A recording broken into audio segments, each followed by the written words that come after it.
Here's the Canterbury team for you, with, of course, Steve Mortimer out. His absence needs no further explanation. Terry Lamb goes to 7, Michael Hagan 6, Dunn is at 11, and he will have to be contained if Souths are to win. Talking of Souths, well, they've been knocked about by injuries. Their entire front row is gone. I was looking forward to seeing this young man called Roberts, but his place has been taken indirectly by young Christie. Boyle will do his job, but Phil Sigsworth's brother Ron is an unknown quantity at hooker. But with Baker and Gould both as good kickers in four-quarter football, Souths could pull off on up. The Souths take the scrum, and here's Baker working with De Jura, and Hagan wraps him up with Chris Mortimer's help. 33 metres from the Canterbury line. A game highlighted by its kicking thus far. Andrews is the man playing the ball. Now it's Gould taking it up to his old teammates. Gould is a story in Rugby League week as a penalty goes to South. Here's a scoring opportunity, and what a scoring opportunity with Baker to take the kick from right in front. 23 metres out. It's against Paul Langmack, the number 8. O'Donnell has penalised Canterbury. So here's Baker from right in front. He doesn't miss these very often. 24 metres out, he's got this one too. It was getting away, but South Sydney grabbed the first points in the National Panasonic. They lead 2-0 over Canterbury. 11, I think I said in the first quarter he came from North. I'm thinking of Paul McCabe. As we find Callanan with the ball now. Canterbury only a matter of 2 metres out. As the ball comes across the back to Folks, he dummies to Lamb. The defence got up quick and turned Folks back inside. Just as well they did, because Canterbury had extras out wide. They're only about 5 metres out from the line. Now they're back to 15. Now they're outside the 22. That's how wide and deep they were. With 3 passes, they came back 15 metres. But now they've got a bit of space, and this is Peter Mortimer. And he's tackled just inside the 22-metre line. 15 metres in from touch. Penalty to Canterbury. It's against the marker, in this case Michael Pobji, and a great chance for Terry Lamb to equalise. So Lamb is right on the 22. He's 15 in from touch. There's no breeze to worry about.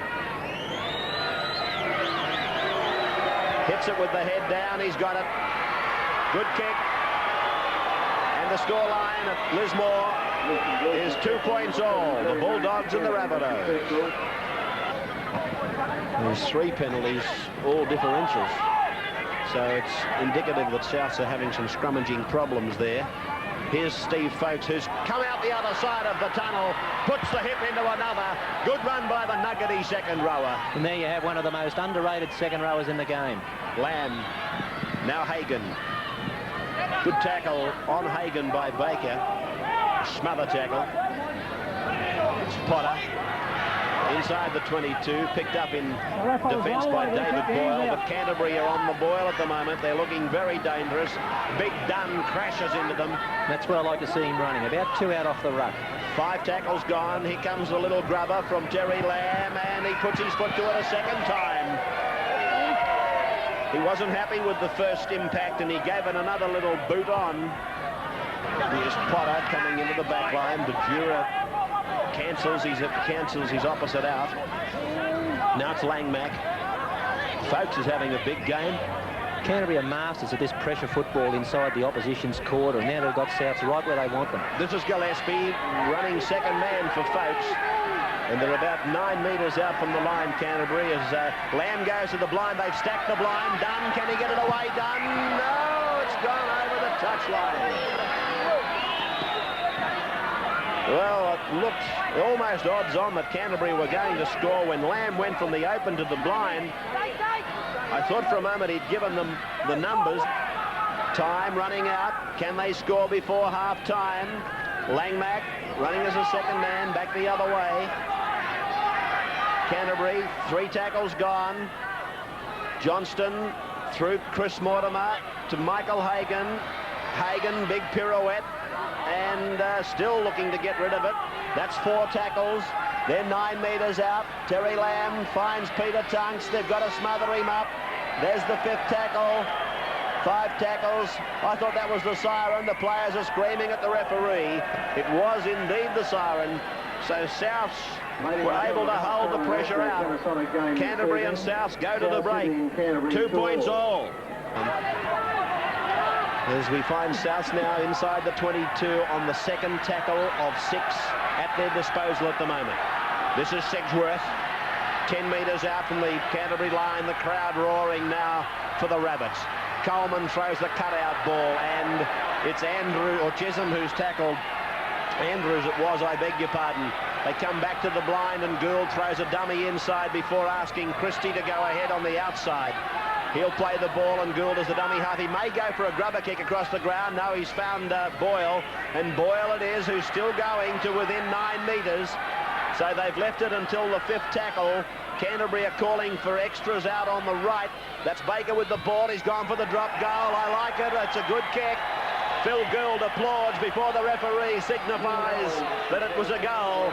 So that's all around playing fields at Parramatta Marist High. He lives adjacent to that school, and he uses their grounds just to practice his kicking. If you're looking for him in his spare time, that's exactly where you'll find him, Baker.